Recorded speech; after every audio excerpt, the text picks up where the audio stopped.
fans of Let's Talk Chicago Bears. Just because the season's over for the Bears does not mean we're not going to talk about the Bears and what just happened this week. So, from what I understand, back in Illinois, the press is going apeshit over the lack of doing nothing or changing nothing in the off season, at the start of the off season. I mean, everybody, we all know that we were calling about a month ago to a month and a half ago for the firing of Pace and Nagy. And everybody was still calling for that. And obviously that did not happen. They came out. Pace and Nagy had their own press conference, and then Ted Phillips and George McCaskey, my personal buddy, we're pen pals, remember, came out and also talked about the season and whatnot. And obviously it was not what anybody wanted. So we know that. But I'm going to give my opinions on a few things, and, you may agree, you may not. But unfortunately, the facts are the facts. So we all know that Nagy and Pace were not fired. And here is some of my insight to why the Bears did not do any of that. So Pace has been with the Bears since 2015. His contract is up after this upcoming season in 2021. So, and then Nagy's contract is up in 2022. So, the way I think the Bears are looking at it, because Bears have a lot of money issues. They have a lot of salary cap issues and money issues in this offseason. So, to fire Pace when he has 1 year left on his contract, it just doesn't seem like the smartest thing to do when you're hurting for money. So for that case, his contract's up after this year. So he's not going to be re-signed. The only way that that Pace will be re-signed is if he rocks the draft, finds lightning in a bottle with a quarterback or something like that, and we go at least to the championship game in 2021. It's the only way that Pace would not be, that's the only way the Pace would be re-signed. There's no way they're going to sign him if he comes up with what he's been doing the last 2 years. And because Pace's record since 2015 is 42-54. That's not a good record for a GM, okay? Now, Nagy came in 18, and of course his record looks good because of the first season he was here. We went 12-4. So, but the last 2 years we were 500. That's not acceptable. So his record, Nagy's record, is 28-20. Doesn't sound bad. So my opinion is, unless, like I just said, he catches lightning in a bottle and all of a sudden our season turns around and we're like where we should be, he's gone. And then I think they would fire Nagy with 1 year remaining. Because if you bring in a new GM next year for the 2022 season, most GMs like to bring their own coaches in. So that would be my guess. That's what would happen. But at the end of the day, the Bears did not fire them, and it all has to do with money. But the ironic thing about it is Pace and Ted Phillips are the ones that mismanaged the money to where we are this year. I mean, the Bears are really hurting in the offseason for money. Now, there's rumors that the NFL league is thinking, after the year we had and really no revenue, people didn't get any stadium revenue, that they're thinking of raising the salary cap. And if they do that, that would help the Bears tremendously. That's just, I was looking at all that, but, and I thought about talking about the numbers, but that is just freaking boring.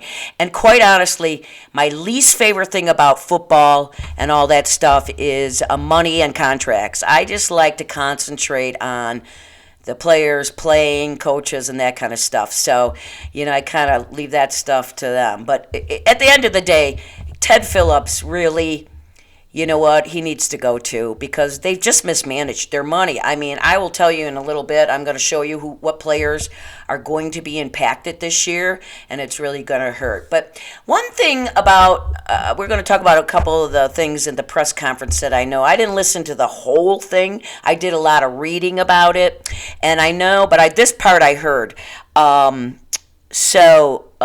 Pace was asked, one of the reporters brought up his track record with quarterbacks, the Glennon, $25 million signing. What the fuck? That was a bust. Glennon sucks. And he played, where did he play this year? And he still looked, Jacksonville, I believe, and he looked terrible. And then, so anyways, they asked him about that, your Glennon mistake, the Mitchell mistake. I'm half and half about it, whether it's a Mitchell mistake or not. He should have, yes, we should have gone with Mahomes for sure. So in that case, but I hate putting Mitchell out there and saying it's all his fault, because it's really not. It's all on the Bears. As I stated many shows ago, the mistake with Mitchell started with the scouting, the scouts. What did they see with a kid who only played barely a full season? And I'm not even sure he played the full season at North Carolina. And he played one season in college. So that's just not enough to go to the NFL, unless you sit on the bench for a couple of years and learn, which we know that didn't happen.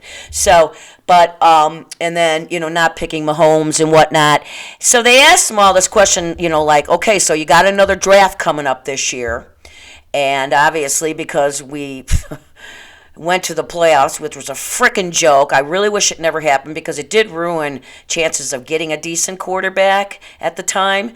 I forgot to look where we were in the draft right now, but the top guys are going to go. Like, you've heard me say I wanted Zach Wilson from BYU. Well, he's going to be gone. But the guy from Alabama, he don't look so bad, but who knows? I don't know. I'm not an Alabama fan, but, we'll see.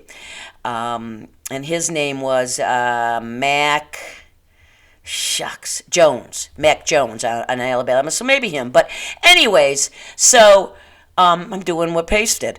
I'm not answering. I'm going around the block here. So anyways, Pace proceeds to not answer the question. So the guy asked this question, which just made, and basically said, what makes us think that you're going to do any better in this draft, because you're talking about getting a quarterback? And he's like, so Pace went around the block. I swear to God, he sounded like a politician, and he never answered the question.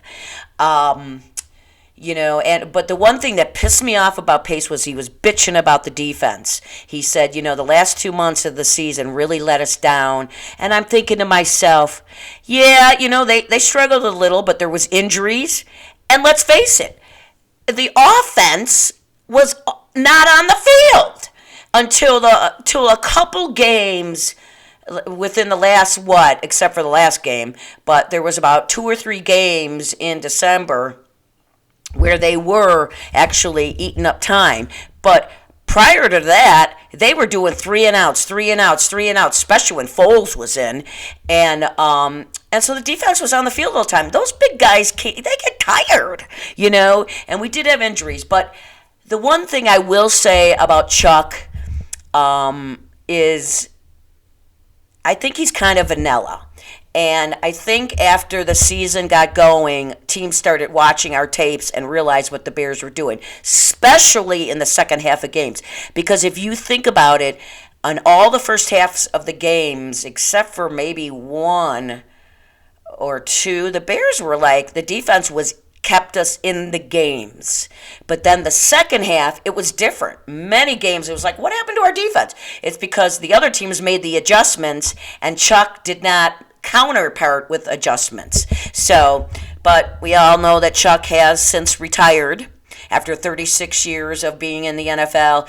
My thinking is they discussed it with him and they were like, listen, we're going to have to let you go. And he's like, and unless you're thinking about maybe retiring, and Chuck was probably like, you know what, I'm just going to retire. I mean, the guy beat cancer a few years ago. He's been in the NFL coaching 36 years. I'd say he earns the right to go live his life and have some fun and not deal with this crap anymore. So thanks, Chuck, for the last couple years. Now we got to go find another D. And so that was probably Chuck's biggest thing, but I'm pretty sure the Bears were going to fire him and make him the scapegoat. It looks like they could say, like, ooh, see, we fired him. We're doing something, but he went and retired, so good for him. Good for him for not letting the Bears do that. I like it, Chuck. So now we're going to be looking for a defensive coordinator, and there's rumors out they're going to go within, and a couple of the guys that they're considering were from Fangio days, which – if they're good and qualified, I'd be down because when Vic Fangio was here, our defense rocked. I was so bummed to see him go to the Denver and become the head coach, but that's what happens when you get good. So Ted Phillips and McCaskey pretty much did the same thing. They never answered questions, and then there was one question I heard where one of the questions was from the guy, one of the reporters said, you know, you have admitted lately that you, George, and you, Ted, really don't know football operations like you should. So then why aren't you hiring somebody who knows football operations in and out to basically take Ted's position, and then you can have a GM, and then you have the president. Well, that's George, but you know what I mean, overseeing the operations. And they asked George that, and remember, I'm a little bit of a fan of George because he has written me 2 letters, but George said, I don't understand the question. Yeah, you do, George, but you don't know what to say because you know they're right. That you and Ted really don't. Ted's been with the organization over 20-something years, and you know what? That should say something right there. He ain't contributing, so he needs to go too. So I don't know. We're going to see next year, but he didn't answer any questions either. So really, both press conferences were a bunch of, what do you call it? Blah, blah, blah, blah, blah. And I understand why the press is pissed. And I understand why the fans are pissed. Because, you know, that's what, that was another thing Pace said. He goes, if we can get a good draft pick for a quarterback and they turn out to be good, then all our other problems are solved. Yeah, no, I'm not really thinking so, because we still have some offensive line issues. We have some linebacker issues because we have, you know, of course, Roquan Smith, who's awesome. Danny is okay, but he's getting old, and we don't have a third one. So we need to go out and address that, linebackers, and we might have some issues keeping cornerbacks because of the contract and salary cap, which I'm going to go over in a few minutes. So now, quarterback, yes, we need a quarterback very much. That is number 1 on the list, but we do need other things. We know that. And the linebackers are one of them, and offensive line are the other. Offensive line than linebackers, because you know what? You can have the greatest quarterback in the world, but if you can't protect them, forget it. And if you can't run the ball, forget it. And the offensive line came on at the end of the year, and we started running the ball until Nagy started calling the plays again. Like in that last damn game. We all know that Nagy called those plays. We weren't going to win the game, but we know Nagy called the plays. I mean, he just did. He sucks. And that's the thing about Nagy. One of the reasons I really believe he should go is that he's not a good developer of quarterbacks. He's not a good mentor. He's a positive good guy, and he keeps the team up, but he hasn't done well with quarterbacks. And from reading about him, he's only dealt with quarterbacks from Kansas City and then Mitchell. And all the other quarterbacks he's dealt with are all from Kansas City while he was with Kansas City and Mitchell. So And that's under Andy Reid. And he wants to be the next Andy Reid. Well, I hate to tell you, that ain't happening because the guy in Los Angeles Rams, he's the next Andy Reid, right? You know what? I don't think that Nagy's terrible, but he just doesn't. He can't call plays, that's for sure, because he doesn't like to run the ball, and you have to run the ball. And he screwed up Mitch. We know that, so we're not going to beat that dead horse, but we know he did because in 2018 we went 12-4. And that was Mitchell's first full year with us. He was with us the year before, but where he was playing every game, and he won games for us. Last year, oh my God, it was a different person because Nagy fucked with his head and his talents. They didn't use Mitchell's talent to the best of the ability for the Chicago Bears, okay? So we do have 8, as of right now, we have 8 draft picks. So we've got some draft picks. Now, that could change if we make any trades. We could get more. We certainly can't afford to lose any. So pace. Please do not give any draft picks away. We need all 8 of those. I believe last year we had 7. We need all 8. We only have 1 first round. So, it would really be nice if we could get 2, but we don't. So, I've talked about maybe going to see if we could get Matt Stafford. I know he's got 2 years left on his contract with Detroit, but from what I understand, it's a pretty hefty one. So, unless the Bears could get him to restructure it, and they'd have to go for a trade. But you're not going to have to give up a number 1 pick for him because he's 32. He's on the other end of his career, but he's still good because I saw him play this year, and knowing they weren't going anywhere, he still played lights out. So I take him. Draft a young quarterback and get this guy. So you'd probably have to give up a second and a third, but I was not sure about the money. If the Bears could do that. But that's it. So we'll see what happens. We'll talk more about the draft as that come up. So at the end of the day, the press conferences were a bunch of bullshit. And I know people are mad, but you know what? They ain't got the money, so they're trying to do the right thing. And as much as I hate to agree with them, it makes no sense firing Pace when he has 1 year left. Let him work out the year, and then you get rid of him and Nagy, and then you're only paying Nagy for 1 year rather than 2 years. So, they're in a mess because of money. So here are some players that could be feeling the pinch of having my microphone keeps falling over. Having no money, Bears, because of their how much they're getting. So Kyle Fuller, our great cornerback, who we hardly heard his name this year because when he did make plays, but they weren't throwing his way. They were throwing JJ's way, number 33, who also was really great, but we don't have to worry about losing JJ because he'll just be his second year next year. But Kyle, because his contract was extended a few years ago, it runs to 2023, and there's rumors he could be a casualty because of how much money he's making, but that would be a huge mistake. You've got a great tandem with JJ on one side and Kyle Fuller on the other. So this one they've just got to make happen. He's got to stay with the team. Now, Hicks, who I love, who is our D lineman, I love him. The Bears players love him. The coaches love him. When he's not playing, the team don't play well. When he's in there, the run doesn't happen, and he's just such a great guy. But unfortunately, he's 32, 33. He's crossed over that age barrier, and his contract is up after 2021, and there's a lot of rumors, and it's pretty heavy with money. So there's that. I would not be as surprised if they didn't. Well, they're not going to trade him because no one's going to trade for him, but you never know. They could trade him, but they probably cut him, and that would suck.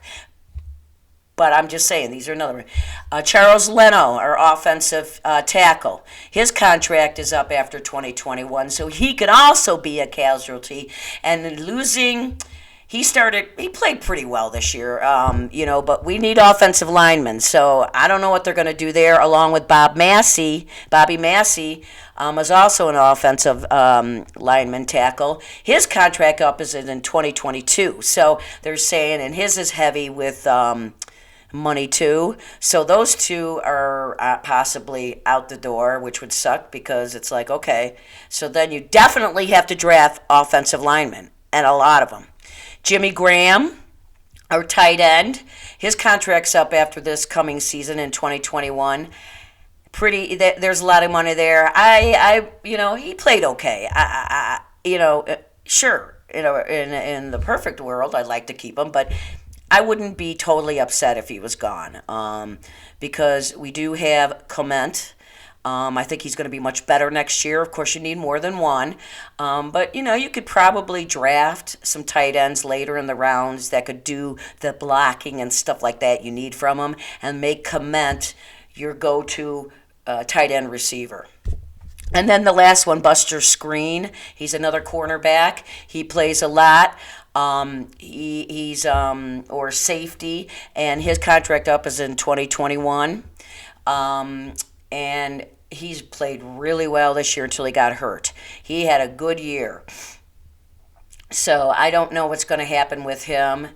But so these players are really the ones that are on the block. I mean, there's going to be other ones, but these are the noteworthy ones that, in a perfect world, like we said, we don't want to lose any of them.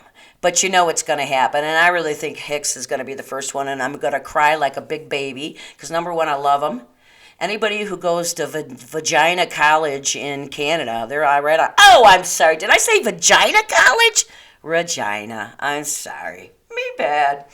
But I love him. I've got his jersey. I just think he's a cool dude. And you never hear anything bad about him. So that's going to break my heart. So, Bears fans, it was a rough year. There's no doubt.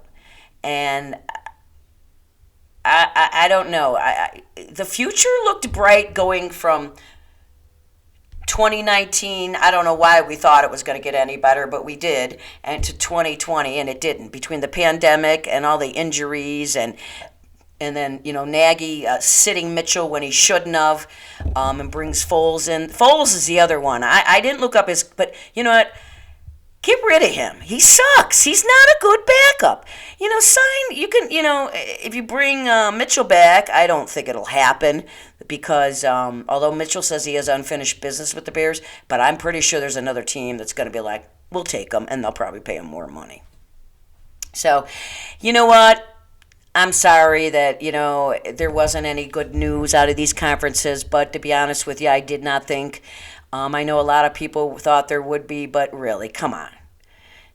They just didn't have, it'd be different if they had a lot more money, but they don't. There's some teams like the Jaguars. Oh my God, they got so much money. What did they got? They got something like 11 draft picks, 2 in the first round, and their cap space is just unbelievable. Although they've sucked for so long, that's probably why. But then so have we. So why are we broke? That's what I want to know. Why are we broke? Who screwed this up? And why can't we find a franchise quarterback? Look at that freaking Green Bay team. They've had 2 in a row that has spanned, over 20 years? They get Favre, who's kind of a jerk, but very good. And then, he leaves, and then they put Rodgers in, and he don't miss a beat. Dang it. It's not fair. All right, done bitching. So I wish I could give you more news. But you know what? There's some good games on this weekend. I'm hoping that New Orleans beats Tampa Bay. Then we've got, the Bills and the Ravens. That's going to be a tough one, but I'm going for the Bills. And then Cleveland. Oh, shucks. Who is Cleveland playing? I don't know. There's 2 other games, and they've completely gone out of my head. Oh, my God. I can't believe it. Oh, well. I want Cleveland to win. And then, Green Bay. Green Bay and the Rams are playing. I really hope that the Rams cause an upset, but I don't think that's going to happen. So it's going to be Green Bay. I'm going for Cleveland, even though I can't remember who they're playing. I'm rooting for the Saints, and I'm rooting for the Bills. So we'll see what happens, but I love playoff football. It's usually the best. Although last week, as I said, all of them were good games out of the 6, except for ours and the Pittsburgh game. So that's it. You know what? I will be back next week. after the playoff games to talk about those and anything that's happening with the Bears. I'm going to keep on doing shows through the Super Bowl, as I told you, and then I'll be back when anything happens. And then, of course, I'm doing my Let's Talk Chicago White Sox, but that comes later. So, but I do have a short little funny story, not too long, not that crazy funny, but it's true. So me and my friends, when in the years that we got those really good seats that my sister would get from the trainer of the Bears, one of the games we went to, the Bears had won that game. I remember, and we were walking out of the stadium, right? Everybody's walking out. You know how the crowds do, and you're walking out. And of course, we had quite a few cocktails, so we were all feeling pretty good. And I noticed up ahead this guy. He's like 10 feet tall. I think he was almost 7 feet tall, like 6'8", 6'9". But for me, I'm 5'1". He's 10 feet tall, and you could see him. He was pretty far up. I'd say, I don't know. But anyways, you could see him clear as day, and he had this dress-up coat on. It was an overcoat, nice.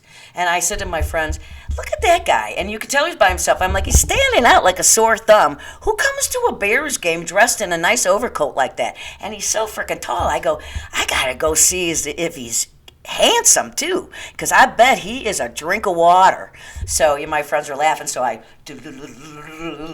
came up upon him, and I just started walking next to him, and I looked at him, and a drink of water, and then some. Whoa, I wanted to cougar it right then and there, so I went into cougar-lin mode. So I started talking to him. I'm like, and then I noticed he's in a suit.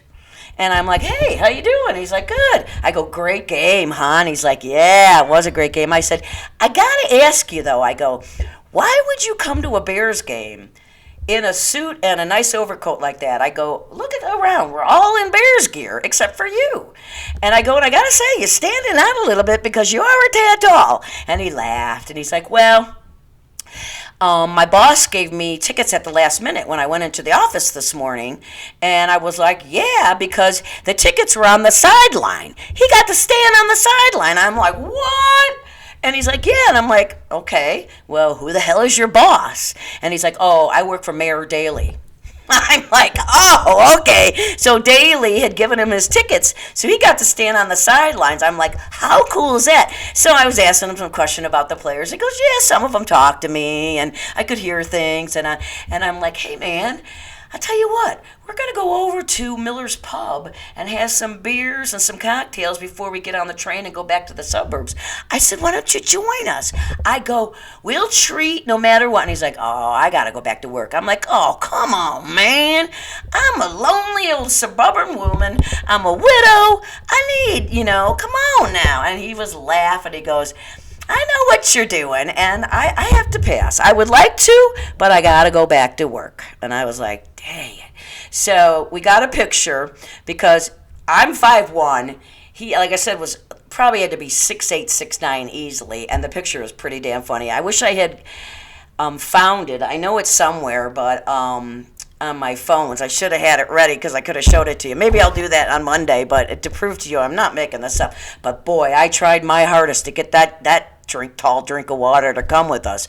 And he was laughing at me because he's like, you are a hoot. And I said, oh, yeah, I am. And I said, and he goes, well, I hope I get to see you at another game. I said, oh, I'll be looking for you, sweetie. And I wanted to say, and I could teach you a few things if you let me.